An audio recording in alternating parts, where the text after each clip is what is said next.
তখন উনি আমাকে একটি কথা বললেন, যেটি আমার কাছে মনে হয় যে সারা বিশ্বের জানা উচিত।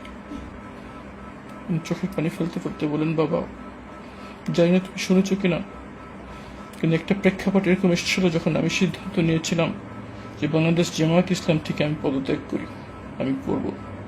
এবং যখন আমি পদত্যাগ করি তার 2 দিনের মাথায় আমার কাছে একটি ফোন আসে ইংল্যান্ডের দূতাবাস থেকে। ইংল্যান্ডে বাংলাদেশের যে দূতাবাস, সেখান থেকে আমার কাছে ফোন আসে এবং বলা হয় যে বাংলাদেশের থেকে একটি উচ্চপদস্থ এক কর্মকর্তা আপনার কাছে দেখা করতে আসতে চাচ্ছেন এবং তাকে স্বয়ং তৎকালীন প্রধানমন্ত্রী শেখ হাসিনা পাঠিয়েছেন আপনার সাথে কথা বলার জন্য। তো উনি ব্যারিস্টার সাহেব বলেন যে আমার সাথে দেখা করে রাজা সাহেবের সাথে দেখা করতে আসেন। এসে উনি বলেন যে প্রধানমন্ত্রী শেখ হাসিনা ফোনে আমার সাথে লাইভ অবস্থা আছেন এই মুহূর্তে, এবং উনি আপনাকে জিজ্ঞেস করতে বলেছেন যে আমাদের কথোপকথন এখন শেখ হাসিনা শুনছেন। উনি আপনাকে জিজ্ঞেস করতে বলছেন, মিস্টার আব্দুর রাজ্জাক সাহেবকে সে উচ্চপদস্থ কর্মকর্তা বলছেন যে শেখ হাসিনা আপনাকে জিজ্ঞেস করতে বলেছেন, মাননীয় প্রধানমন্ত্রী শেখ হাসিনা কর্মকর্তা বলছেন যে আপনাকে জিজ্ঞেস করতে বলেছেন যে আপনি যা চান চাইতে পারেন।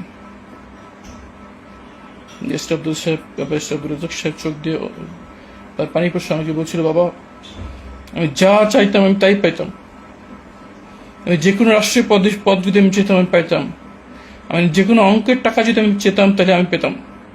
বাবা আমি শুধু 2টো জিনিস বলেছি। আমি তখন শেখ হাসিনা ফোনে লাইভে আমার কথা শুনছেন, আমি বলেছি আমি 2টো জিনিস চাই।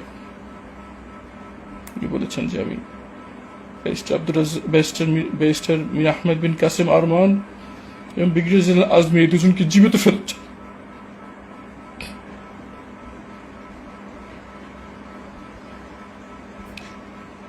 এই কথা শোনার সাথে সাথে সেই উচ্চপদস্থ কর্মকর্তাকে শেখ হাসিনা বলেছেন যে প্রচন্ড ক্ষেপে যান, ক্রোধান্বিত হয়ে ওই কর্মকর্তাকে তৎক্ষণাৎ ওখান থেকে চলে আসতে নির্দেশ দেন।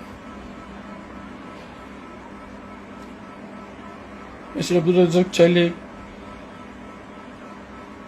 স্বৈরাচারের এই ফ্যাসিস্টের দোসরের পথ বেছে নিতে পারতেন, অঢেলের সম্পদ তৈরি করতে পারতেন, সীমাহীন ক্ষমতা তার থাকত, কিন্তু তিনি এই সুবর্ণ